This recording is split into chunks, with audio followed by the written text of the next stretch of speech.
Donald Trump के कान को छूकर निकली गोली डोनाल्ड ट्रंप की किस्मत से अधिक अमेरिका की फूटी किस्मत को दिखाती है। दुनिया का सबसे शक्तिशाली देश कुत्तों की भेंट चढ़ चुका है।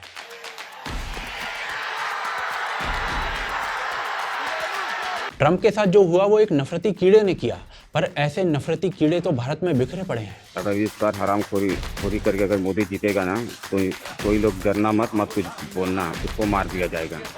तो क्या जो ट्रंप के साथ हुआ वो मोदी के साथ भी करने का प्रयास होगा भारत में? 6 महीने बाद 7-8 महीने बाद ये घर से नहीं निकल पाएगा। किस घृणा की फैक्ट्री से पैदा हो रहे हैं नफरती कीड़े? कैसे घृणा का ये माहौल बनाया जाता है जो देश को गृह युद्ध में झोंक दे? और ऐसे में एक देश के रूप में आपको क्या करना चाहिए? जानने के लिए वीडियो को अंत तक देखें और चैनल को सब्सक्राइब कर लें।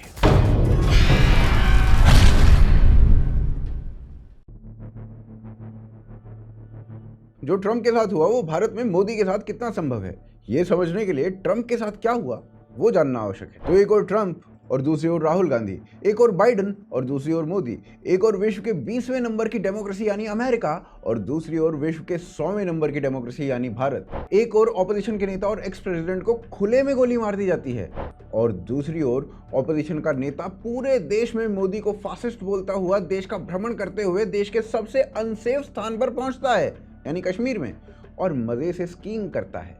फिर भी भारत की डेमोक्रेसी खतरे में है और यूएसए डेमोक्रेसी को बचा रहा है। ट्रंप पेंसिल्वेनिया में भाषण देने गए, सब कुछ नॉर्मल चल रहा था। ट्रंप स्टेज पर थे और बॉर्डर पार से अनाधिकृत लोगों के आवागमन को एक चार्ट के माध्यम से समझा रहे थे। अचानक से कई राउंड ऑफ फायर होता है जिसमें क्राउड में बैठा एक व्यक्ति मार दिया जाता है, 2 घायल होते हैं। एक गोली ट्रंप के कान को छू कर निकल जाती है। ट्रंप के जीवन और मृत्यु में केवल 3 इंच की दूरी थी। यूएसए के सीक्रेट सर्विस एजेंसी ने ट्रंप के चारों ओर एक शील्ड बना ली और उन्हें फिर वहां से बाहर ले जाया गया। ट्रंप जहां स्पीच दे रहे थे उससे केवल 130 फीट की दूरी पर एक मैन्युफैक्चरिंग प्लांट था। छत पर खड़ा मात्र 20 वर्ष का थॉमस मैथ्यू क्रूक धनाधन गोलियां चला रहा था। ट्रंप को बचाने के बाद सबसे पहले उसे पकड़ा गया और बिना किसी विलंब के ठोक दिया गया। क्रूक की गाड़ी और उसके घर से बम बनाने के आवश्यक सामान मिले। इस लड़के द्वारा ट्रंप पर गोलियां चलाने का कारण केवल घृणा थी, ट्रंप और रिपब्लिकन से घृणा। My name is Thomas Matthew Crooks. I hate Republicans, I hate Trump, and guess what? You got the wrong guy. 20 वर्ष के लड़के के दिमाग में एक घृणा अचानक से तो आई नहीं होगी। इस घृणा का उत्पादन होता है।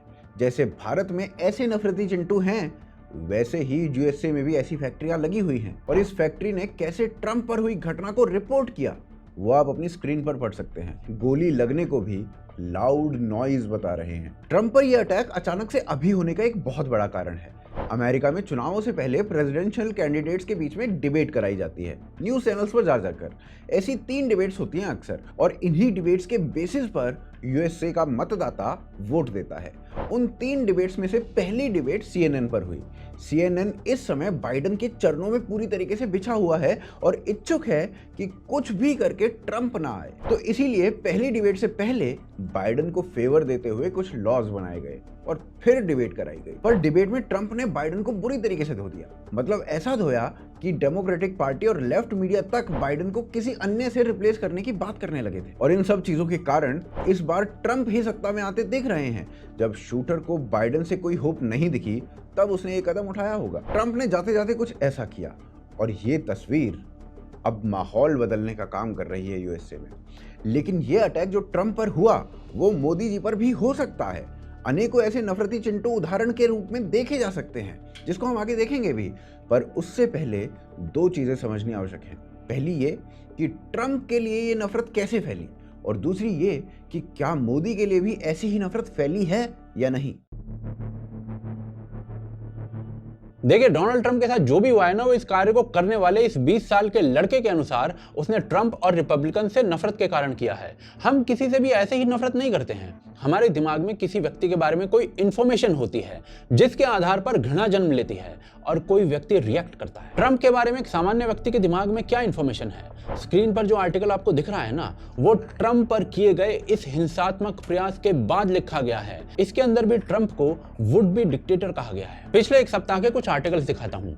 ट्रंप यूएस की डेमोक्रेसी को तानाशाही में बदल रहा है। क्या ट्रंप की डिक्टेटरशिप से बचा जा सकता है? ट्रंप कैसे अमेरिका को डिक्टेटरशिप के खांचे में ढालेगा? चुनाव ट्रंप की डिक्टेटरशिप की ओर जा रहा है। ट्रंप का वॉशिंगटन डीसी पर टेक ओवर का ऐलान तानाशाही है। 10 जुलाई को यूएस की वाइस प्रेसिडेंट कमला हैरिस का बयान आता है कि ट्रंप का प्रोजेक्ट 2025 यानी 2025 अमेरिका को डिक्टेटरशिप बना देगा।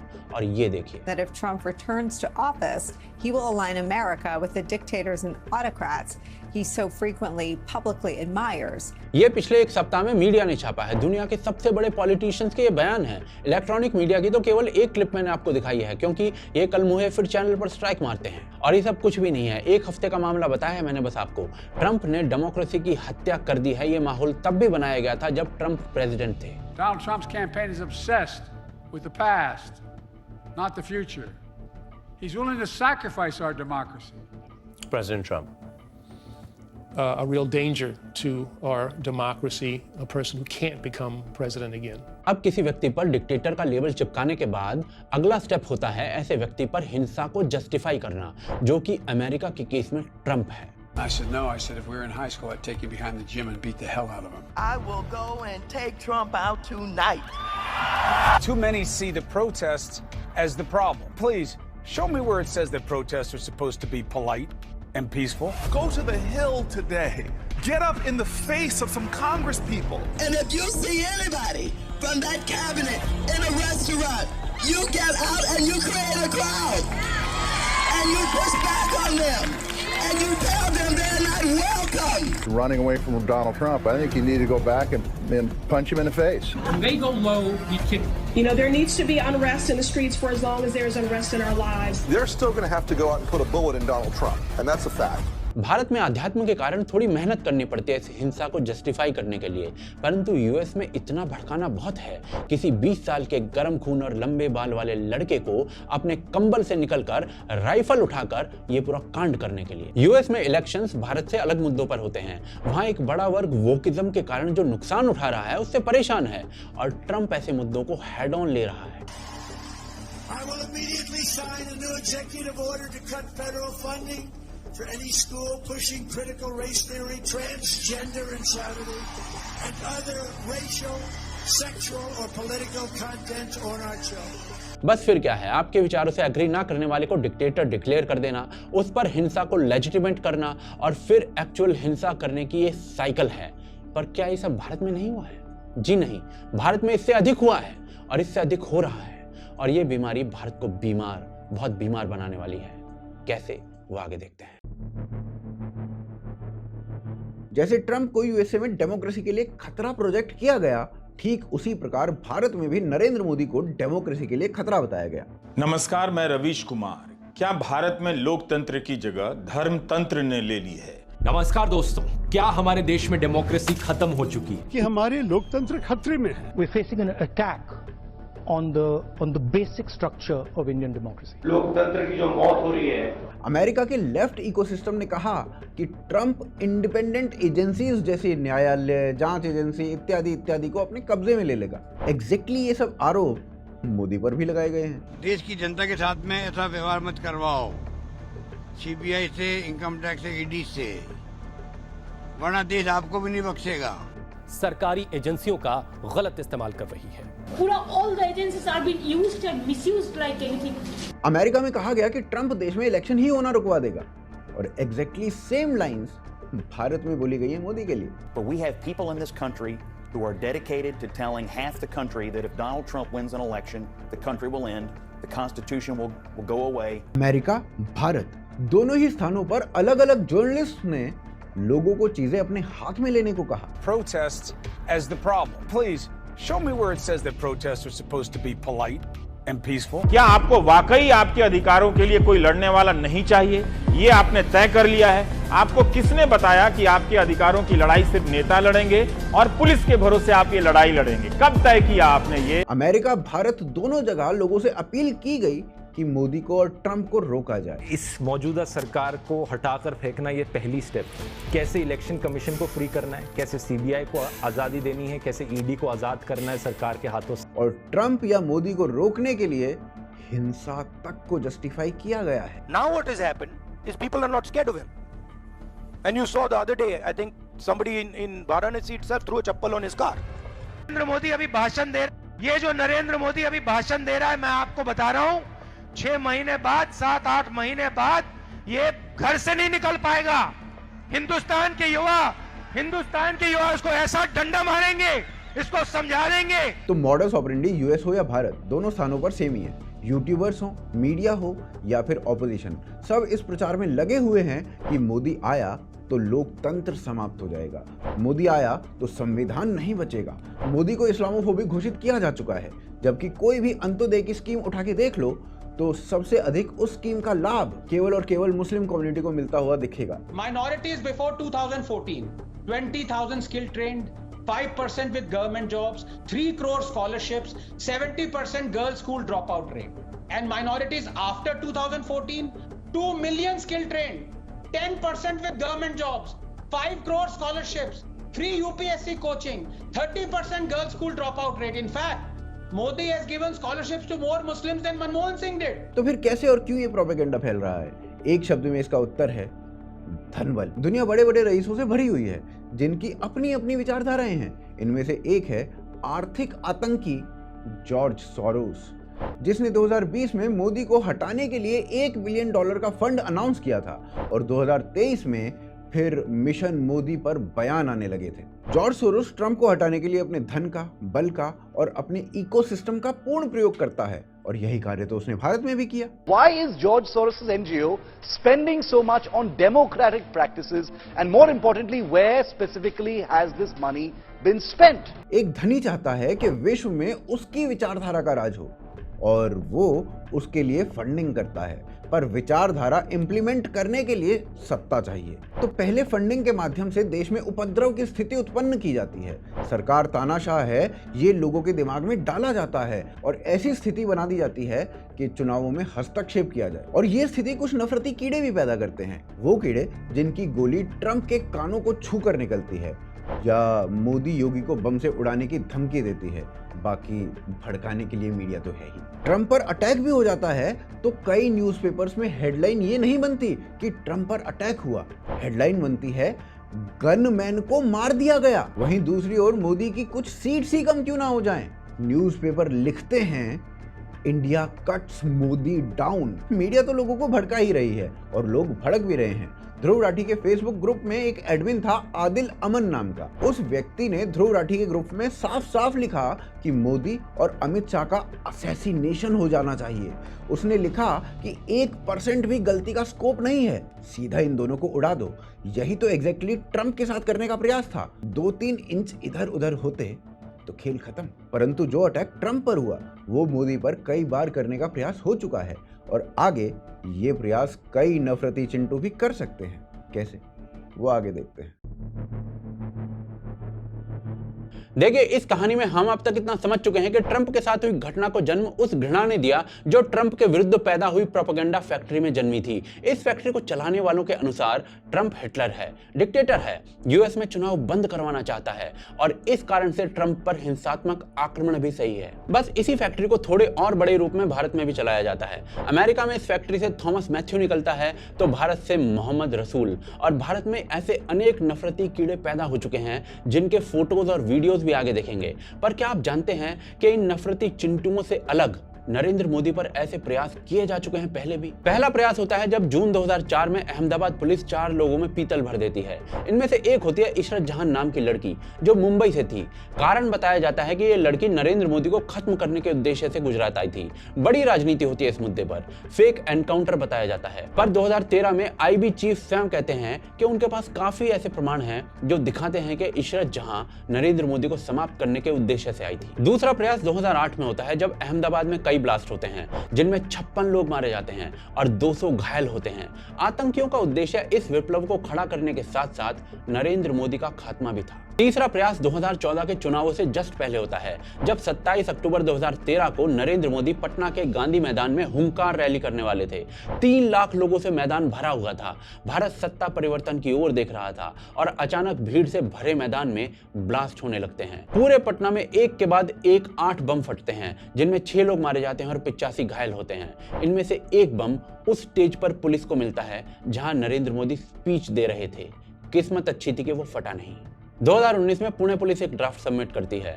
9 लोगों पर चार्जेस लगाए जाते हैं और ये चार्जेस थे नरेंद्र मोदी की हत्या का प्रयास करने के। जब मोदी एक रोड शो पर निकलने वाले थे तब ये काम किया जाने वाला था। इस पूरे केस में लेफ्ट से जुड़े एक्टिविस्ट सम्मिलित थे जो आज तक जेल में बंद हैं और ये पूरा कांड भीमा कोरेगांव के नाम से जाना जाता है। इसके बाद 5 जनवरी 2022 को नरेंद्र मोदी पंजाब से गुजर रहे थे अपने कॉन्वॉय के साथ। अचानक से एक फ्लाईओवर पर उनका पूरा काफिला रुकता है और काफी देर तक रुका रहता है क्योंकि थोड़ी ही आगे एक भीड़ मोदी का इंतजार कर रही थी। इस घटना को रोकना पंजाब सरकार का काम था। इस घटना के बाद मोदी ने तंज कसते हुए कहा था कि अपने मुख्यमंत्री को थैंक्स कहना कि मैं जिंदा वापस जा रहा हूं। 2022 में ही PFI नाम की एक संस्था का विजन डॉक्यूमेंट भी पकड़ा जाता है जिसमें भारत को 2047 तक इस्लामिक राष्ट्र बनाने की और मोदी के खात्मे की बातें होती हैं। परंतु मोदी के साथ हुए सारे प्रयास किसी ऑर्गेनाइज संस्थाओं के लगते हैं।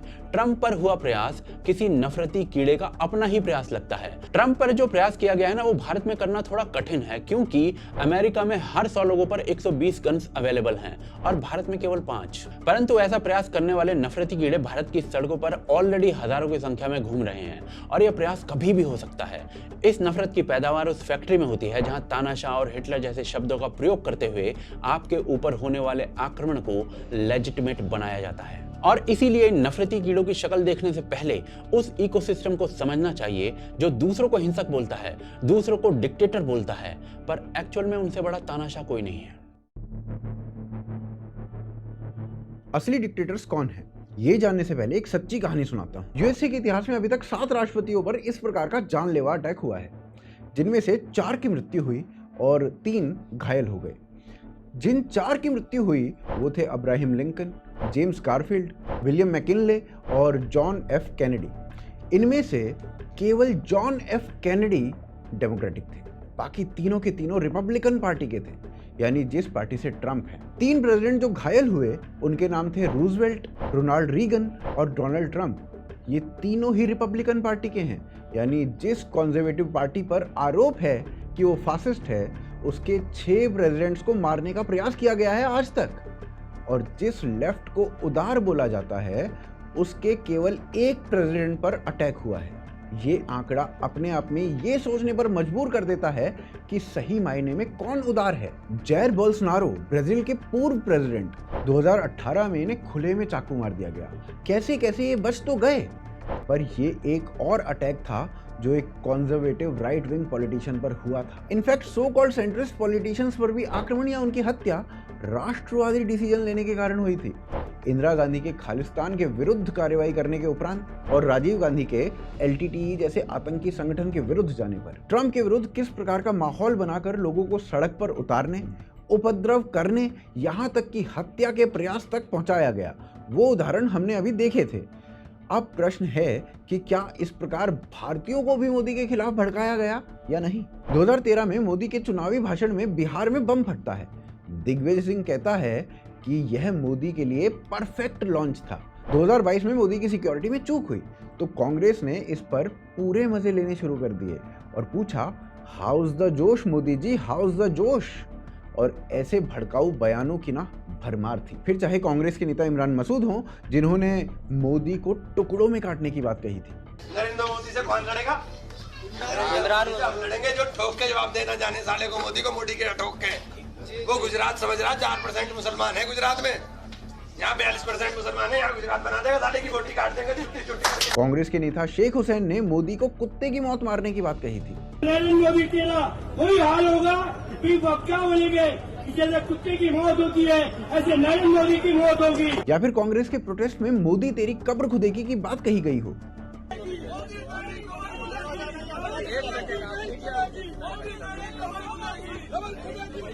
रेडियो मिर्ची की आरजे साइमा ने एंटी-CAA प्रोटेस्ट के दौरान भीड़ को सड़क पर उतरने को कहा।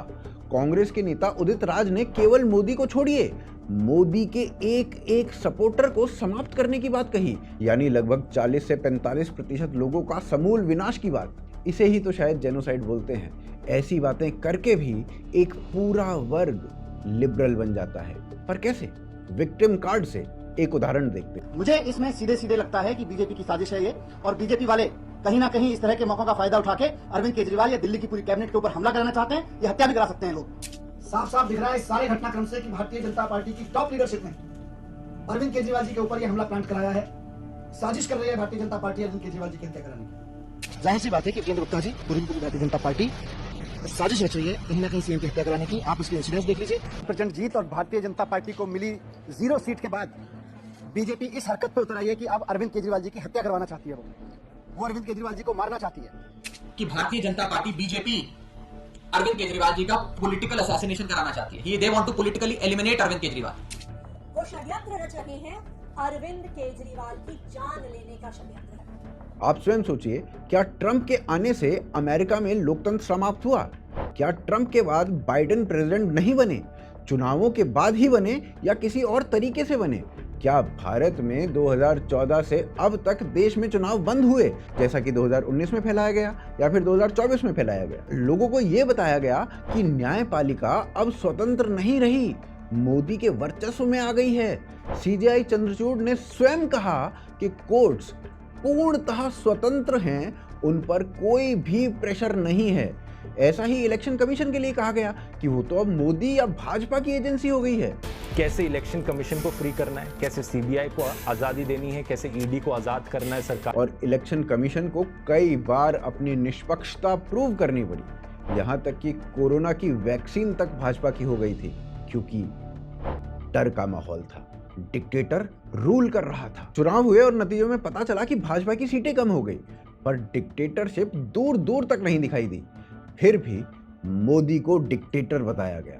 यह लेफ्ट की पुरानी आदत है, जब भी कोई नेशनलिस्ट पार्टी सत्ता में आती है तो उन्हें लगता है कि वहां फासिज्म आ गया है। अटल बिहारी वाजपेयी, वो तो पूरी तरीके से सेंट्रिस्ट थे, पर उन्हें भी फासिस्ट बोला गया। उस सत्ता को सीधे ही हिटलर से कंपेयर कर दिया जाता है, जो राइट विंग की होती है। और ये पैटर्न आपको हर जगह देखने को मिलेगा। जैसे यूके में बोरिस जॉनसन प्राइम मिनिस्टर बने, उन्हें फासिस्ट डिक्लेयर कर दिया गया। ना केवल बोरिस जॉनसन बल्कि ऋषि सुनक तक को फासिस्ट बताया गया। इटली में जॉर्जिया मेलोनी राइट विंग की हैं, और जैसे ही वो सत्ता में आती हैं उन्हें भी फासिस्ट डिक्लेयर कर दिया जाता है। और ऐसे ना हजारों एग्जाम्पल्स दिए जा सकते हैं। बस यही तरीका है जिससे नफरत की फैक्ट्री घृणा का माहौल बनाती है और ऐसे नफरती चिंटू पैदा किए जाते हैं जो ट्रंप के कान तक पहुंच जाते हैं। क्या आप भारत में ऐसे नफरती चिंटू देखना चाहेंगे? चलिए आगे देखते हैं। जब राजनीतिक पार्टियों के द्वारा दिन के हिसाब से, बुद्धिजीवियों के द्वारा घंटे के हिसाब से और सोशल मीडिया पर इन सबसे प्रभावित लोगों के द्वारा मिनट के हिसाब से किसी व्यक्ति को डिक्टेटर कहा जाता है, किसी समुदाय के लिए खतरा कहा जाता है या देश तोड़ने वाला कहा जाता है, तो सामान्य लोगों के मस्तिष्क पर इसका प्रभाव पड़ना निश्चित होता है। और इसका परिणाम वही होता है जो ट्रंप के साथ हुआ। बुरी सूचना यह है कि भारत में भी ये प्रभाव पड़ रहा है। 22 फरवरी को ध्रुव राठी का पहला वीडियो आता है नरेंद्र मोदी को डिक्टेटर कहते हुए। यह वीडियो पूरे इकोसिस्टम के द्वारा वैसे ही फैलाया जाता है जैसे सावन के मौसम में गोबर की बदबू हर जगह फैलती है। और 5 मार्च को कर्नाटक का मोहम्मद रसूल सोशल मीडिया पर वीडियो बनाकर मोदी और योगी को खत्म करने की धमकी दे देता है। He shared a video on social media where he threatened to kill Prime Minister Modi if the Congress government came to power at the center. आपकी सोच से भिन्न व्यक्ति को जब एक पूरा इकोसिस्टम हिटलर या डिक्टेटर कहने लगे तो इस गालिबाज सोच से एक जहर पैदा होता है। यही जहर अमेरिका में थॉमस मैथ्यू पैदा करता है और भारत में मोहम्मद रसूल। पर भारत में मोदी को पहली बार हिटलर या डिक्टेटर नहीं कहा गया है। 2007 में गुजरात में चुनाव थे और इसी साल एक आर्टिकल छपता है परजानिया और डिक्टेटर ऑफ गुजरात, और तब से लेकर अब तक इस बोतल को बार बार घिसा जा रहा है, लगातार घिसा जा रहा है, बड़े बड़े लीडर्स के द्वारा घिसा जा रहा है और ये कहते हुए घिसा जा रहा है कि इस बोतल में से एक डिक्टेटर निकलेगा। Now Modi want to be a dictator of India. He want to rule every states. Dictatorship चलছে, प्रेसिडेंशियल फॉर्म ऑफ गवर्नमेंट। केवल बड़े बड़े लीडर्स ने नहीं, कुछ छोटे लीडर्स ने भी इसे घिसा है। जो हिटलर ने किया था, मोदी और अमित शाह की वही मंशा है। सालों से ये जहर फैलाया जा रहा है और इस फैलाई हुई घृणा का क्या प्रभाव पड़ा। 2023 में जेवियर नाम का एक व्यक्ति केरल से पकड़ा जाता है मोदी को मारने की धमकी देने के बाद। अगस्त 2022 में एक व्यक्ति योगी आदित्यनाथ को बम से उड़ाने की धमकी देता है। 2021 में दिल्ली का एक व्यक्ति पुलिस को फोन करके मोदी को खत्म करने की धमकी देता है। मई 2020 में एक व्यक्ति को अरेस्ट किया जाता है योगी को मारने की धमकी के बाद। सितंबर 2020 में मोदी को धमकी भरे ईमेल्स आते हैं। इसके अलावा इंटरनेट पर मोदी और योगी को मारने वाले धमकी भरे वीडियोस भरे पड़े हैं। बकरा बना के काटेंगे, योगी को अगर आ जाए मेरे घर पे बुलडोजर चला के दिखा दे। अगर इस बार हरामखोरी करके अगर मोदी जीतेगा ना तो कोई लोग डरना मत कुछ बोलना, उसको मार दिया जाएगा। भाई ये मोदी योगी साले किसी जमाने में इससे बड़े बड़े इनके बाप दादा पैदा हुए, हमें नहीं बदल पाए। साले मोदी क्या बदलेंगे, योगी क्या बदलेंगे, ठीक है। ये सब भारत के थॉमस मैथ्यूज हैं और ये केवल कुछ उदाहरण हैं 2020 के बाद के। ये सारे नफरती चिंटू पता है किसने पैदा किए? डिक्टेटरशिप का नैरेटिव बनाने वाले पॉलिटिशियंस ने, इस नैरेटिव को धरातल पर पहुंचाने वाले यूट्यूबर्स ने, या इस नैरेटिव को लोगों तक पहुंचाने वाले उस पूरे इकोसिस्टम ने।